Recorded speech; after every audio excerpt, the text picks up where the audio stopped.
Hello Broducers, it's Özgün here. Today we will talk about sidechained reverb technique and how to apply them. I will show you two different methods to apply the sidechained reverb to your leads. If you're ready, let's get into that tutorial.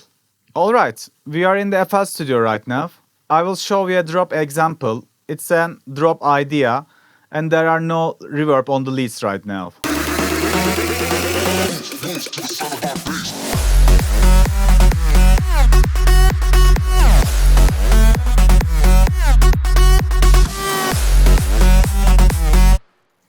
So, the leads are something like this.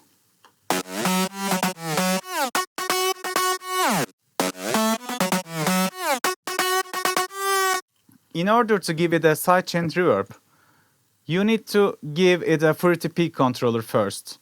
And we are putting the peak controller on the last lead bus. You know, there are several lead layers in here, and they are all routing to a main lead bus, and we are putting a fruity peak controller to that bus. After that, you can put any reverb that you want. So for the sake of this tutorial, let's stick into FL Studio stock reverbs. So in here, I don't want any early reflection, maybe a bit decay. That will work. Let's hear it.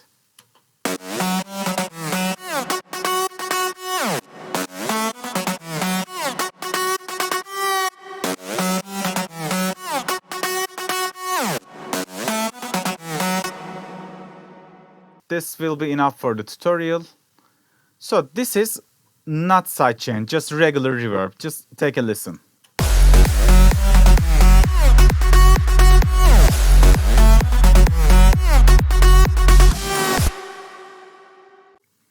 Okay, first of all, we need to set up our peak controller first. Just open it and solo the leads if you want. In the peak controller, you will see a volume knob. We will tweak this volume knob, and it should be go really high off this graphic, top of the graphic, but it should not stay in there constantly, or it shouldn't be just low. We gotta find a sweet spot for it.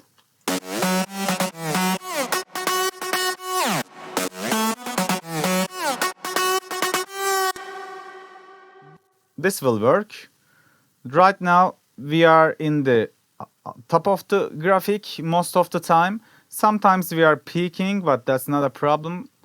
And we are not in the below constantly. So we find the average sweet spot. After you find the sweet spot, just go to the reverb and in the dry wet knob of this plugin, right click and you will choose link to controller.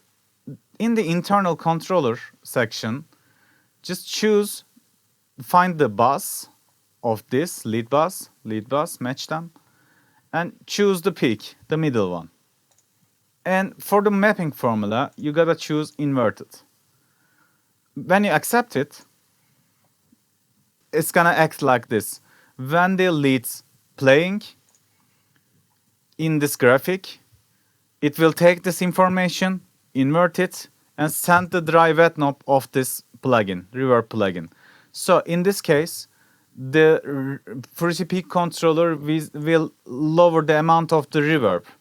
So it's gonna be sidechained. Let's see.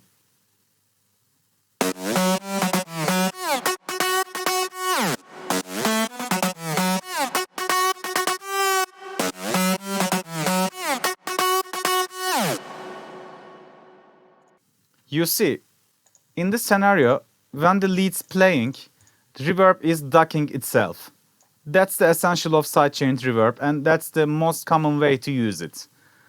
I think we can lower the amount of the volume knob here, because it's ducking too much, I cannot hear any reverb. Or you don't touch it, but you can just ride the wetness. It depends on your taste. It's all matter of your track.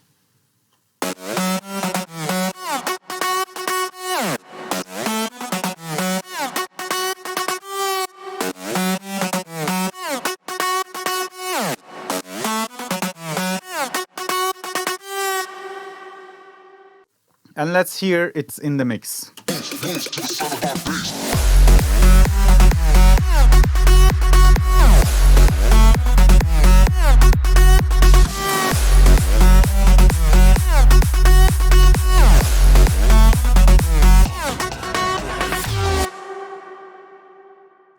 This was the first technique, and there is one more technique that you can apply it.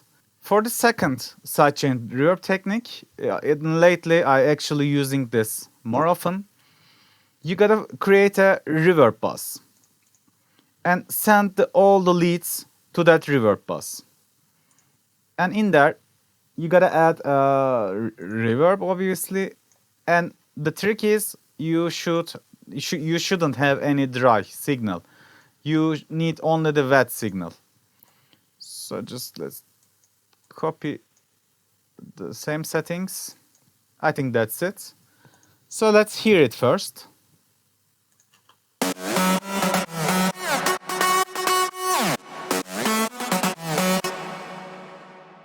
You know, I prefer to use a reverb bus instead of an insert reverb like before, because it's more clean and you will have more controls on your reverb. You can determine the volume, you can compress it, even you can apply an equalizer too.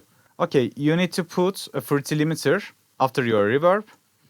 There will be the magic happen.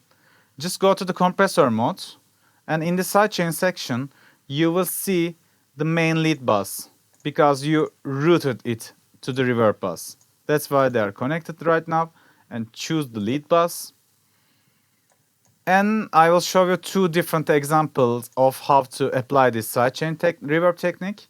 First, you can lower the threshold, raise the ratio, and at your taste, you can determine the attack release settings. And that's all. It will duck the reverb when the lead's playing. Let's hear it.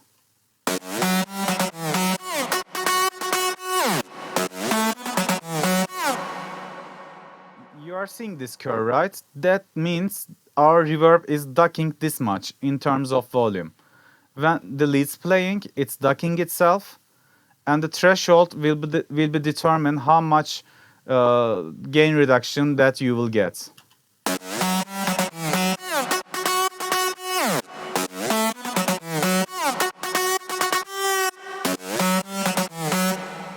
Let's hear it in the mix.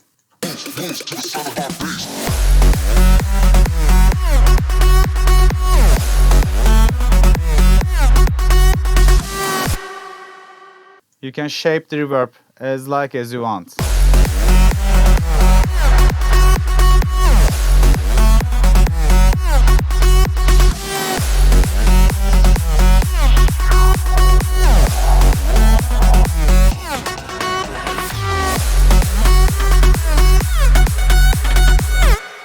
And there is one more way to apply frequency limiter sidechain reverb technique, and it's gonna be like this.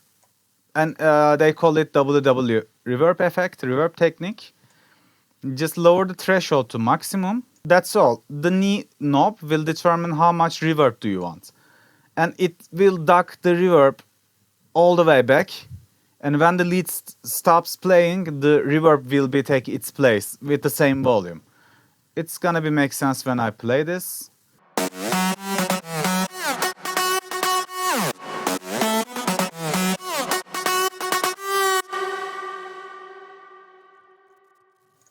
The more knee, the less reverb. That's the essential of this technique. Let's hear it in the mix too.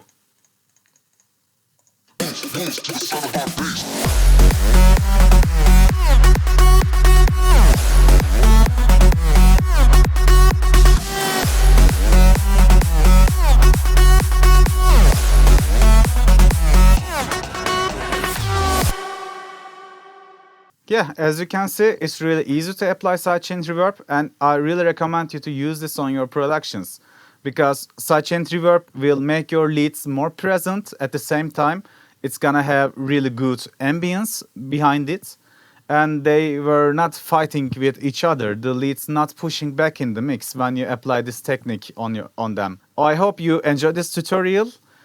Please, in the comment section, tell me which method do you like most. And thanks for watching. See you on the next video.